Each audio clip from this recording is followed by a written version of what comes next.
to Small Practice Support Information Session 29. In this Law Society of Ireland recording, Brian Farrell and Cillian McCarthy talk to Justin Purcell about CG50.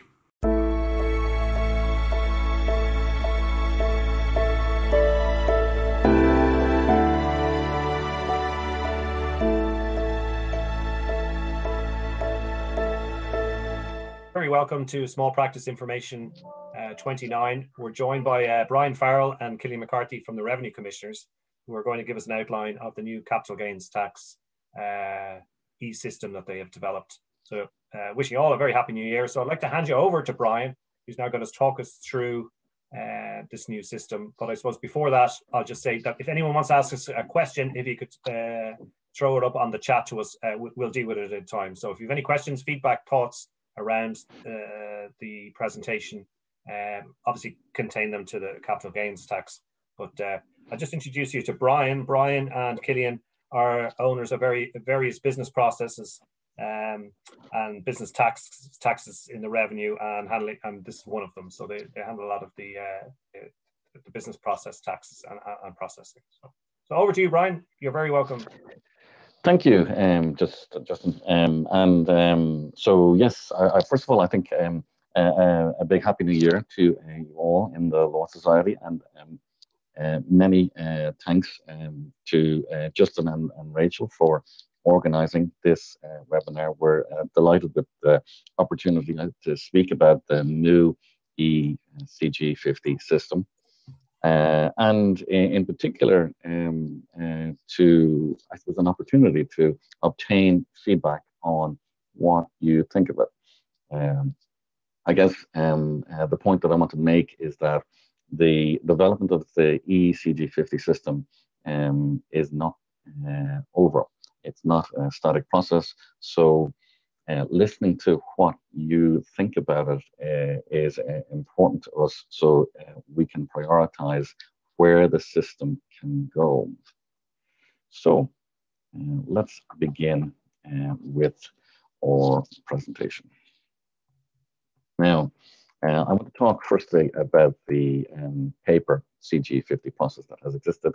I'll briefly run through an eCG50A application and an eCG50B process.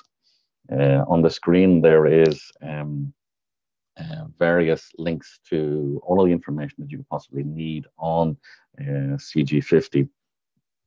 I will send the slides to Justin, and he can send it to the entire group, so you can click the links and get access to that information easily. So I think everybody, I suspect, is aware of the paper system and how it works. So briefly, it involves typically, I guess, posting a dossier of information, which would include the CG50A paper form, a lengthy contracts of sale, CGT calculations, and various letters of undertakings as required. Now, from revenue's perspective, what was often occurring was, in addition to that posted application, there was a My Inquiry raised, repeating all of that information being sent and an expression of urgency around the turnaround time. In addition to that, there was often a phone call being made regarding the same, and again, an expression of urgency around the turnaround time. And I guess what I'm saying is that there was some rough edges to the paper process, and the idea of the electronic version of the CG50 process would be to introduce a solution to smooth out those edges, so as that we are on a direction for a real-time response to a CG50 application, and allowing customers and solicitors to get their hands on a certificate as quickly as possible. So that was the point. Now, the background Section 980 of the Taxes Consolidation Act refers. Effectively, what we're looking at is a 15% withholding tax on the sale of various assets, land, minerals, exploration, etc., unless a CG50 certificate is given to the purchaser. And it only affects very large assets, so typically over €1 million.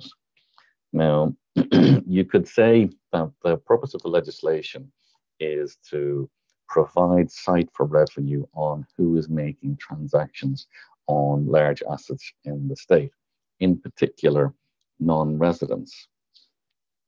And you could also say that if there's no CG50A certificate, well then the purchaser withholds tax, remits to revenue, and fills out a CG50B.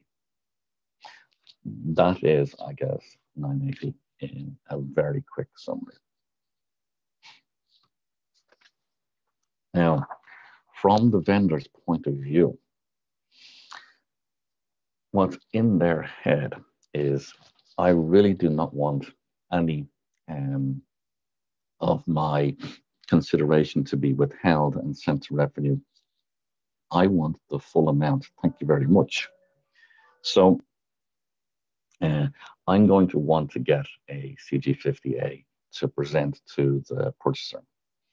So what I would do is I would log in now to Ross or my account, and I would select the new capital gains clearance facility, which is there. And I follow those bullet points through the application process, which is entering in your details, including PPSN and name and address. The purchaser details, which are their name and address, and their PPSN is optional. So the asset details are the type of assets, so that would be like land, building, minerals, etc. The consideration is obvious, but there's also a nuance in consideration about confirming that tax obligations are met. And I'm going to come back to that point. Then you declare your entitlement to why you should get a CG50A. And there's three possibilities. So there is residency, no CGT is due, or else the CGT has been paid. Now, one of the key messages in the presentation, I think, should be that if it's A, I would just pick A. In other words, you could pick A and B. There's nothing to stop you from doing that. However, picking A alone will allow the CG50 certificate to be processed immediately and posted as soon as you hit submit. Entering B or C requires the application to be eyeballed because there's a requirement for capital gains calculations. So that's something worth noting. I think after that, you're looking at uploading the relevant documentation. So this is, developing now an electronic version of what was a paper dossier previously. So you're uploading those signed contracts, the calculations, if there is any, and letters of undertaking, again, if there is any. After that, if all is in order, all of the vendors on the application will receive a summary of the application, and they will, excuse me, receive a certificate by post.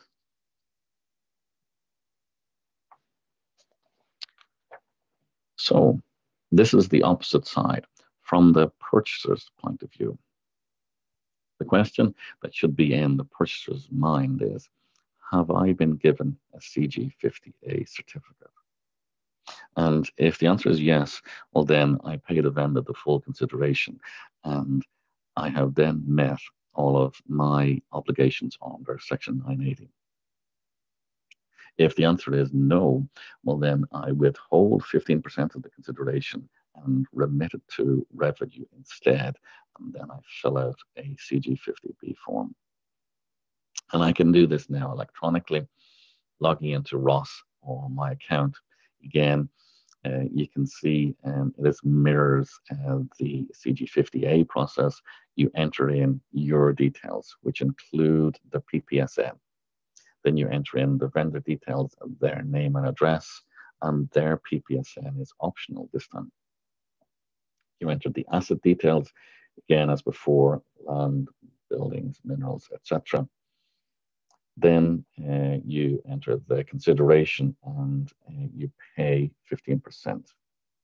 And that uploading relevant documentation, in this case, it will just be the signed contracts. There's no other documentation with the CG50B. And again, all purchases are automatically notified. They get a summary of the application and they all get a certificate. Okay, now the rest of the slides are all, I guess, a series of frequently asked questions. And it kind of helps delve in a little bit further to tease out the nuances of the e-system. Will solicitors be able to act on behalf of clients? Yes, is the answer. Solicitors will also be able to act on behalf of deceased clients. But the link that they need to create is with the estate of the deceased, not the PPSN of the deceased. So this is just an important distinction there. The relationships are managed through the TAIN cert. Okay, so this is a little complicated. So I'm going to spend a little time on this slide to go through the steps that are needed in order for solicitors to be able to act on behalf of their clients. Okay. First step is the solicitors must obtain a TAIN number.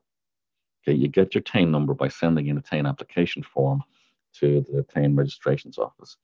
The details are on the revenue website. There's a one-page form that you send in, and the registrations office will come back to you with your TAIN number. 2 is using that TAIN number, you obtain your TAIN DigiCert. Okay, so this is the Ross registration, 3 steps.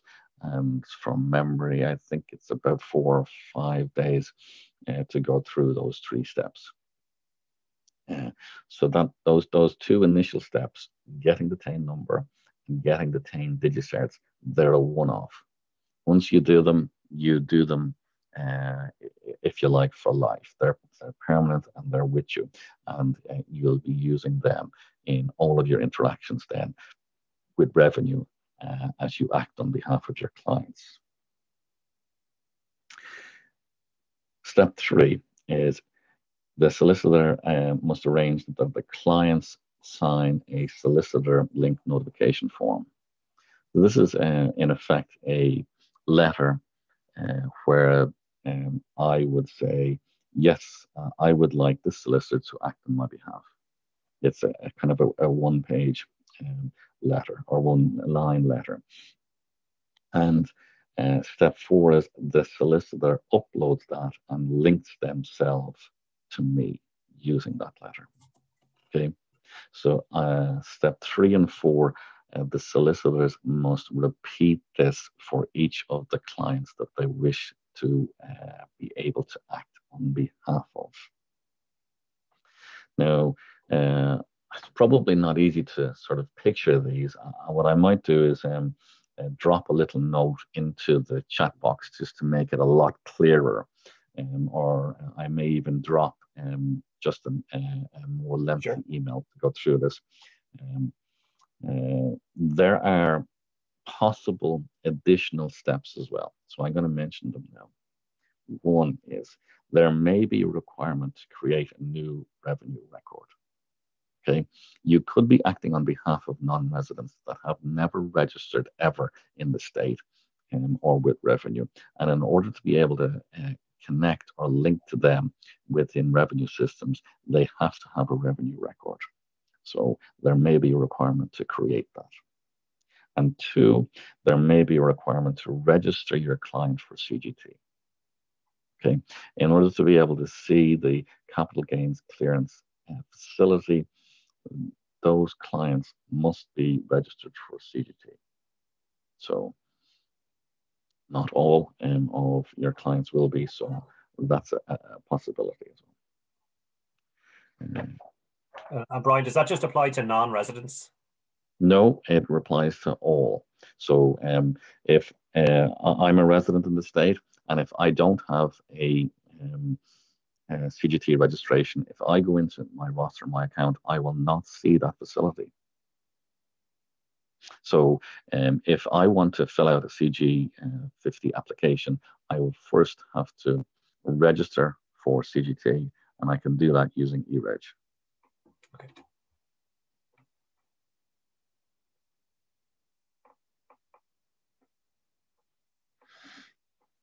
Okay. Yeah, perfect. So if anyone has any questions, just while there's a gap there, if you could ask them through the chat. I know we're coming up to 1:15, so we've about another 15 minutes. So I know we'd like to take some chat at the end. So if anyone has particular questions. Okay. Next question I had was, what about GDPR? Do I need to know everybody's PPSN? Well, no, not everybody's. So the way to think about it is, if you're applying for a CG50A, the vendor or the solicitor who's acting on behalf of them must know the PPSN of all the other vendors. The vendor does not require the PPSN of the purchasers. That's optional. Conversely, when going through the CG50B process, the purchaser must know the PPSN of all the other purchasers, but the purchaser does not require the PPSN of the vendors. So there's a vice versa going on there. Do non-residents need a PPSN? Well, it depends on what party they are. So this is, I suppose, a little connected to the last question. When making a CG50A application, all the vendors need a PPSN. That's irrespective of non-residents or residents. So the residency question is kind of irrelevant. When filling out a CG50B form, all purchasers need a PPSN. Okay, so when filling out a CG50B form, the vendors, the PPSN is actually optional. So in theory, the non-residents, if they don't have one at that time, the application will still be accepted. So Brian, there's a question there, and I don't know whether you can see the chat on the right-hand side, but it's in relation to, if you have a PPS number, do you also have to register a CGT number? If this is the case, how can a solicitor apply for a CGT clearance? Yes. Once the so let's say I'm a resident and I have a revenue record, but I don't have a CGT registration. There is, I guess, a couple of options. One is the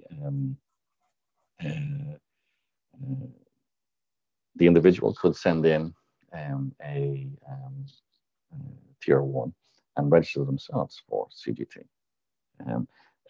The individuals could also log into my account and go into eReg in there and register themselves for CGT.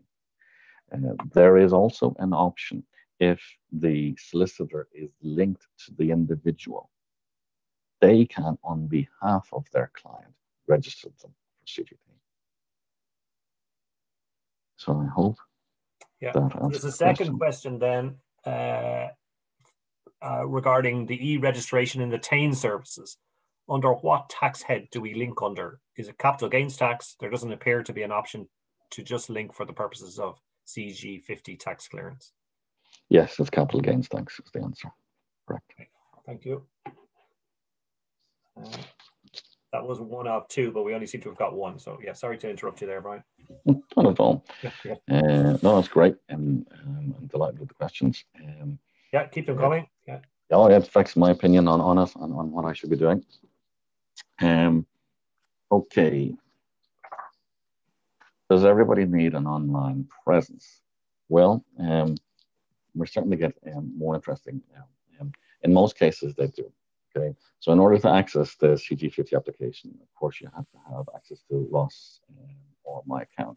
That's obvious. And in order for the solicitor to act on your behalf, you must have a revenue record. I mentioned that already. Now, there will be a provision for a minority of certain accessibility-related or no broadband customers. Now, there's an or there because it moves us on to the next question, which is, I've always loved the excellent paper system. Can I keep using it? And the answer to that question is yes. Okay? There is no legislative bar in relation to the CG50 process. And if you're so inclined, you can absolutely continue to use the paper system. It's not governed under any e-filing legislation. Now, what I would say in relation to that is, while not disrespecting revenue's responses time, if it was my choice, I would use the electronic system because in 85% of the cases, I will get an immediate response. In other words, as soon as I hit the submit button, that certificate will be posted. Now, that won't occur with the paper system. That 85%, where am I getting it from? It's because 85% of cases who apply for a CG50A certificate are residents, and residents alone. And if you tick that A box, I'm a resident, and don't tick the others, the certificate will be whisking its way towards you immediately. So that's that tip I mentioned. Yeah. It's a good tip. Okay. And so we would also be trying to encourage people to start using the digital system. Yeah. It's just being more cost effective, more efficient, etc. So yeah. Listen, I've got another question there, Brian, and I wonder if I could hit you with it. So it's currently not possible to get a PPS number for non-residents from DEASP. So will revenue take steps to allow for alternative tax numbers for non-resident individuals, similar to the situation for non-Irish companies, to allow filing of stamp duty returns and CG50 applications? I don't think so. I would say no is the answer to that question. In order to file for CAT and stamping, my understanding is that what would be termed as a temporary system number will not be generated, and that those non-residents must get a PPSN from DSP. Okay. Here's another question. Yeah, sorry about. Yeah. Okay. And the was it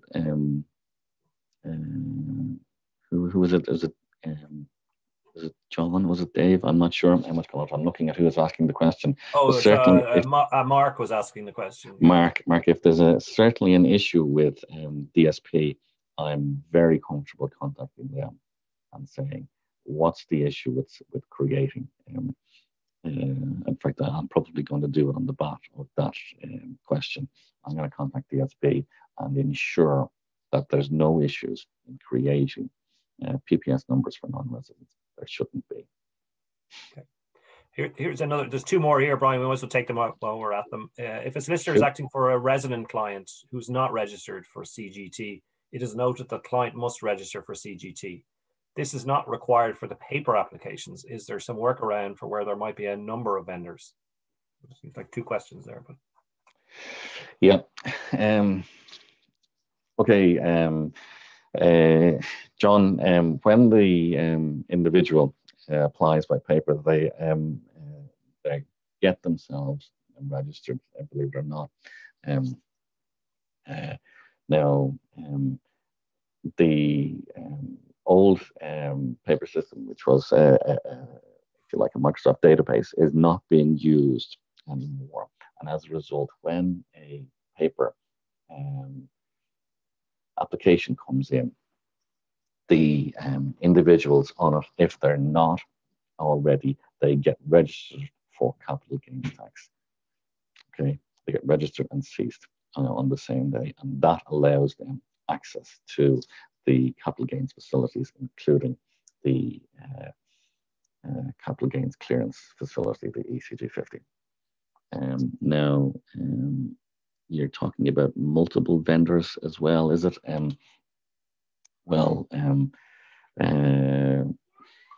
In relation to multiple vendors, each vendor on the application, and the electronic application will allow up to 10. Each one of those vendors must also be CGT registered. I hope that answers the question. Okay, the next question then, Brian, is there a capacity to have a soft copy of the clearance certificate sent via the new electronic system, or will the certificate be posted only? It's an excellent question, David, and I'll come back to it in a moment. And then finally there from Owen, if I have to link a client for CGT purposes to be able to file an eCG50, am I then that client's tax agent for CGT purposes for all CGT matters going forward? No, I would say. Okay. If you look at how CGT returns are filed, there's two ways. Well, I guess there's more depending on the entity. Let's take an individual. Okay, so there's two ways for an individual. One is to file a Form 11 and to fill out the CGT panel on that Form 11. So you're filling out the Form 11 on Ross, and in the CGT panel of the Form 11, you're filling out the CGT information. You cannot do that with just a CGT link. It is actually an income tax link, and only the tax agent who is linked to that income tax registration can do that. So linking you to CGT will not allow you to file a return for CGT. Now, you can make a payment because you may need to. As part of your CGT application, you may need to pay CGT on behalf of your client in order to get the CGT or the CG50A certificate. But filing the return on Ross, no, you can't do that. The other way for the individual, by the way, is to submit a paper, CG1, and yeah, there's unless you want to do that yourself, that's just posting a form to revenue. The linking you to CGT is irrelevant to submitting that paper return. So Brian, we're just coming up close to 1:30, so I know you've a couple more slides to go through. So do you want to jump to them? I will. And now there's one that I'm going to skip to because I'm worried about time. I'm going if anyone has any to other questions that they want to, just in the final few minutes, to send them over to us. But we will be distributing the video session and the presentation to everybody later in the week. Yes, absolutely. And I'm happy to answer questions afterwards as well. So this is the last slide. Okay. This is where I guess I'm highlighting that the CG50 process is far from perfect, and we're looking at ways of improving it.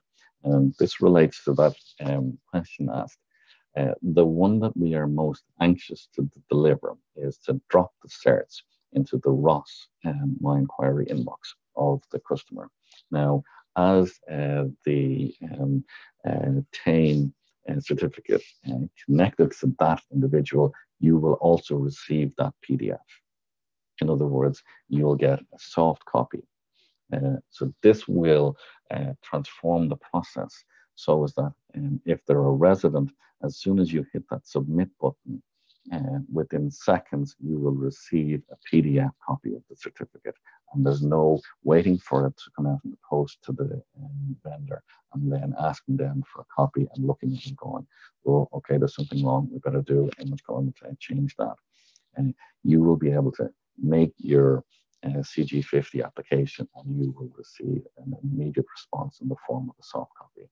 So that is something that I'm hoping to get in prior to June. Item 2 there is to allow for the creation of new individuals in revenue. So this is this revenue record for non-residents with just the CGT.